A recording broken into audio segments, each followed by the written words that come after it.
খুব সুন্দর একটা দৃশ্য।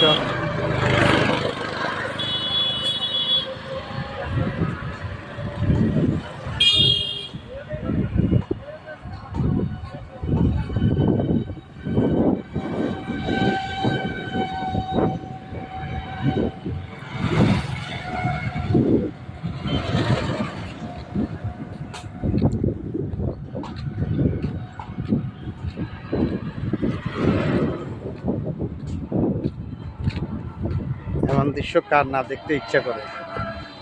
এমন সবুজ শ্যামল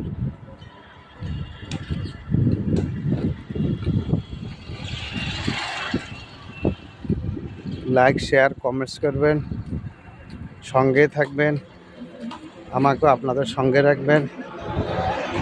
দেশকে ভালোবাসুন, দেশের মানুষকে ভালোবাসুন, পরিষ্কার পরিচ্ছন্নতা মেনে চলুন, অন্যজনকে উৎসাহিত করুন পরিষ্কার থাকার জন্য।